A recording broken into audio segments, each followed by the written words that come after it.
দালাল দালালই থাকবি, তোরা দেশেই খেলে যাবি, তোরা আইপিএল খেলতে পারবি না। তোকে একটা গ্রুপ মিঠন চক্র ওই যে তাসকিন মাস্কিন এই গ্রুপগুলোই তোরা খেলবি, তোকে কোনো ইন্টারন্যাশনাল কোনো ইসে রাখবো না, ঠিক আছে। আর যারা ভালো পারফরমেন্স করে মোস্তাফিজের মতন, এটা দেশে দাম নাই, দেশে খেলে 6 লাখ টাকা দামে। আর তাসকিনের মতন একটা পাড়া হে খেলে 12 লাখ টাকা দামে, এ ক্যাটাগরির প্লেয়ার। কি একটা দেশের প্লেয়ার, এই দেশের মধ্যে তোরা চক্র সাজাইয়া তোরাই খেলোস।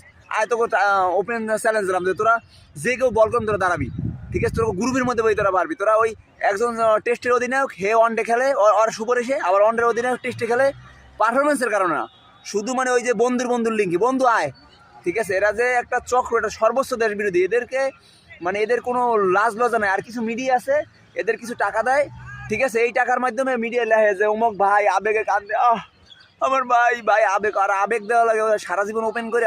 আর গড় এখন 29 আবেগ মারাচ্ছে।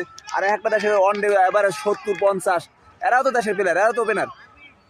উনি একটা রোমার বাল ফলাই গেছে, 2000 ম্যাচ খেলে ডাব্বা মারি গেছে 3000।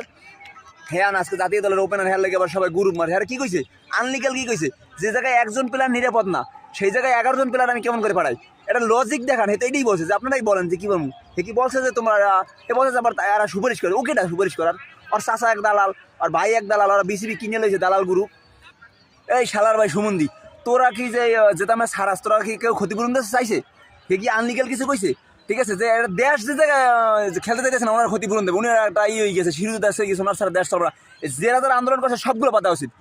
এদের সাথে ভালো তৃতীয় লেভেলের মানে পাইপলাইনে ভালো ভালো প্লেয়ার যারা সুযোগ পায় না এই দালালের মাধ্যমে, এই গ্রুপের মাধ্যমে, গ্রুপে যারা অ্যাড না হইবে, এই জন্য মোস্তাফিজের গ্রুপে এগুলো চলতে চায় না। মোস্তাফিজের বিহেভ বোঝেন না। আর ওই যে তানজির সাকিব, এদের মতন ভালো ভালো প্লেয়ার এদের থেকে দূরে থাকে গা, এরা এই আন্দোলনে যায় না গা। এরা কি বিপিএল খেলে নাই, এরা এই গ্রুপে অ্যাড হয় না। এই গ্রুপে অ্যাড না হওয়ার কারণে ভালো ভালো প্লেয়ার আজকে দেশের বাইরে চলে যেতেছে, খেলা বাদে দিতেছে এই গ্রুপ চক্রের কারণে। এদেরকে ভাঙা উচিত, বিসিবি শক্ত এদেরকে নির্মূল করা উচিত, ঠিক আছে। এই মিডিয়া লাফাইবেন না, অতিরিক্ত লাফাইবেন না। টাকা খান তো দেখা আছে, সকল সাংবাদিক টাকা না দিলে কোনো রিপোর্ট করে না। ভালো রিপোর্ট করুক আর খারাপ রিপোর্ট করুক, টাকা না হলে হয় না।